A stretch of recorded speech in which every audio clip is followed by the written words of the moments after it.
als we het hebben over vroeger en over dat liedje Jacques Poels. Ja. Ja, s'avonds later hoor ik net nog even naar bed. Ik kan het mezelf ook nog levendig voorstellen, hoe een Gries verleden. Maar dat liedje was vooral ook belangrijk voor dich en dien mam, die er niet meer is, toch? Ja, dat was echt zo'n moment. Dit is het lied. Het is eigenlijk een van de eerste liedjes van Rowan Hees. Ja. 30 jaar oud.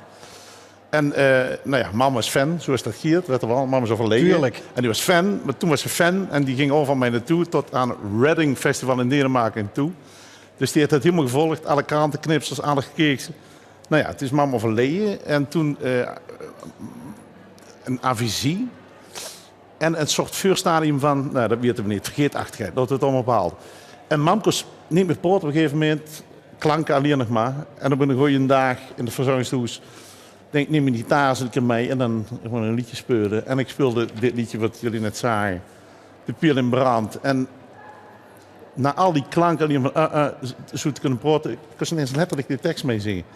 Dat was zoiets raars. Dat staat nog allemaal ergens ver weg in een plekje in haar hoofd. Dus die van A tot Z, toen ik nog heel klein was, ik kon ineens die hele tekst. Dus dat was zo'n wonderlijk moment. Nou ja, later hebben we die film ook gekeken, Live Inside, van mensen helemaal apathisch, helemaal afgesloten. En die kregen een koptelefoon op. En die herinneren zich alle feiten en alle teksten van het jaar dat liedje. Nou, dat vond ik zoiets iets wonderbaarlijks. Dus ja, de Piel in Brand is dat een rode draad. En eigenlijk stond toevallig, ik denk van ik neem een keer de gitaar mee. Ja. Heb je er nog, is dat nog doorgegaan dat ze die mamko's bereiken met die muziek? Nou, ik heb wel. Nou is dukker omdat ik dat iets bijzonders vond. Het was bijna of iemand tot leven wekte, weet al.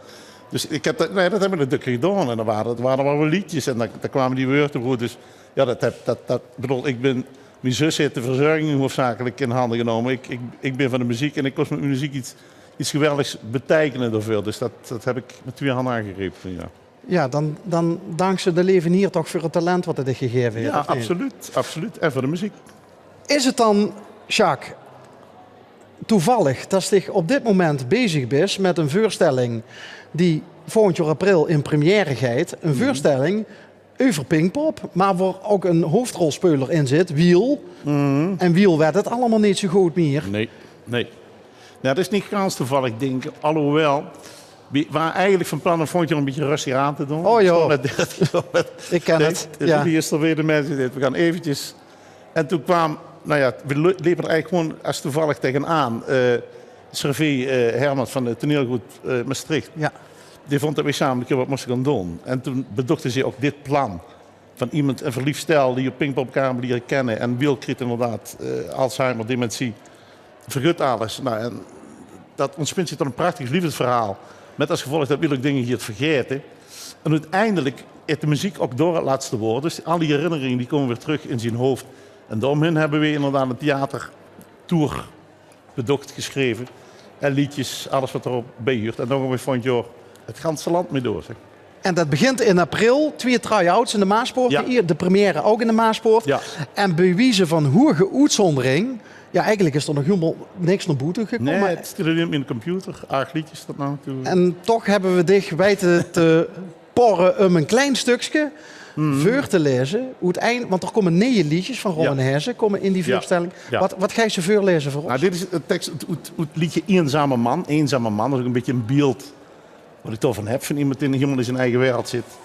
En ik heb een beetje een experimentje bedacht. Om het gedeeltelijk in het dialect en gedeeltelijk in het ABN. Gewoon wat ik zeg, we zitten in Rotterdam tot boven. Dus nou ja, en dit is een fragment uit dat liedje. Zal ik hem voorlezen? Lot gewoon. Het ergste zijn de onverrichte zaken. Alles wat je nog had willen doen. Nog 1 keer het leven laten smaken. Nog 1 keer samen, net als toen. Steeds verder door giert de rivier. Maar we halen de zier niet meer. Steeds weer een woord giert overboord. Links en rechts, ingehaald door de tijd. Over het meer, de eeuwige stroom. Donkere golven met toppen verschoen. Het liedje dat klinkt, de herinnering zingt. Blijft hier op aarde het ergste leed, de demonen waar je mee vecht. Kwetsende woorden onnodig vreed en het tedere blijft ongezegd.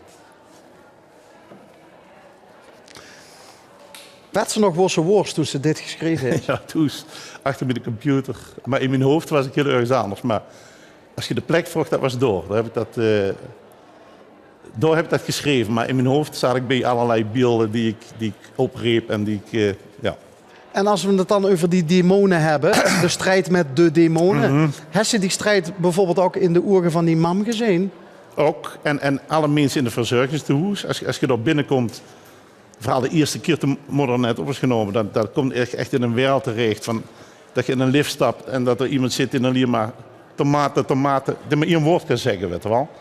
Dus en mensen die echt in een blik in de ogen van ook ooit van iemand gehuurd die zei, wat is er met mij? Nou, dat vond ik wel de meest, dan begon ik mijn hart. Als iemand zegt, dus dat je het wel in de gaten hebt, Ja. dat er iets met jou is, maar ik weet het niet. Dat is het ergste stadium, hè? Dat ik mee, ja.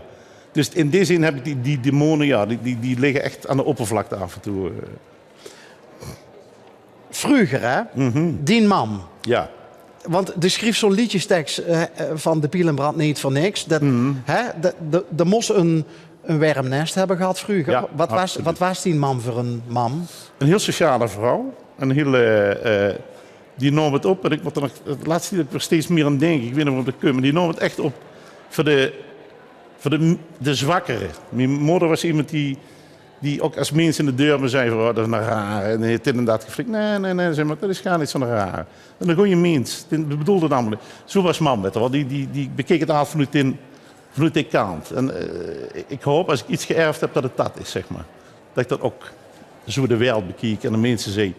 Straks vluchtelingen die in Nederland aankomen en de familie komt over. Ja, we kunnen allemaal denken van ja, nog meer mensen. Maar als je die beelden zit, weet wel, in die renigen zich op Schiphol, daar kan niemand op tegenzien, denk ik dan. Maar dat heb ik van moeder, dus daar ben ik blij. Hoe dik is het gevoel dat je dan denkt van, als ze zoiets is, of het nou vluchtelingen zien, of de bis in het verzorgingshuis, wanneer is zich dan zo'n aha-erlevenis van, hey, moet ik een liedje over gaan schrijven? Ja, op Of dat dit moment, moet ik gebruiken voor een liedje? ja, door meestal niet. Nee? Ja, om die vraag nou net wel waardigheid toen je het schreef, dan ben ik toch wel weer terug. Maar op dat moment niet, want ik leef gewoon mijn leven zoals dat leef. En ik loop en ik wandel, ik ga naar een café en ik ga winkelen. Maar als ik dan achter met de computer zie, ik heb wel een goede harde schief op een of andere manier. Dus die dingen die ik zie, die komen dan ineens weer in mijn hoofd terug op de computer. En uiteindelijk een tekst. Is het een, want nu hebben we even dan van dit gehuurd van wie dat proces giert. Giers toe achter de computer zitten en dan begint dat proces bij de heer Poels tussen de uurtjes. Te malen. Heeft ze dan, als ze dat ook zus gebeuren met die mam, heeft ze dan ook zelf toch wel eens over nagedacht van, stel dat het meegeverkump, 1 op de 5 Limburgers kregen dan de box. Ik loos het straks in zo'n banner onder. Ja, maar ik denk er maar niet al te veel bij na. Zoals bij heel veel dingen. Het is heel veel zin in het voor mezelf om erover na te denken. Ik vind het fijner om voor andere mensen wat te betekenen. Voor mensen die wel die diagnose hebben en die doorin zitten. Als dat ik bij mezelf. Ik bedoel, mijn vader had MS. Dus daar heb ik niet anders gekend dan in een invalidewaantje. Ik heb mijn hele leven zorg gemaakt dat ik dat ook ging krijgen. Weet je wel. En op een gegeven moment dacht ik van ja, ik kan wel de ganse die het bang over zien om zoiets te krijgen. Ik heb dat gestopt. Ik heb ook vliegangst gehad. Ik heb dat gestopt. Ik denk, ik laat me niet meer leiden door mijn angsten. Je moet dat niet meer doen. Dus daar valt dit ook onder, zeg maar. Dus Jacques Poels leeft tegenwoordig lichter. Ja, dat is ook met de klummerde jaren is dat een loutering. Ja, ik leef lichter. Ja. Ik ben natuurlijk super blij dat ze even hier is geweest. En dat ze een stukje is voorgelezen. Ik ben enorm benieuwd naar de voorstelling. Ben je ook? Ja, dus mag ik nog een try-out komen kijken dan? Zeker. Ja, dat scoort bij Hoes voor mij, dus hoe geer. Heel veel succes met de voorstelling. Dank je. Richting april. Ik was ook erg onder de indruk van het filmpje. Was voor ons is opgenomen. Althans, voor de goede zaak. En ik hoop dat ze in de gaten heeft wat ze ook nou voor de zaak heeft gedaan. Dat vind ik heel lief dat je dat zegt. Ik hoef dat zelf niet zo te vinden. Ik hoop dat het aankomt met de mensen. Dat is de enige waar ik voor hier zit. Dankjewel, Jacques Poels. Dank je wel.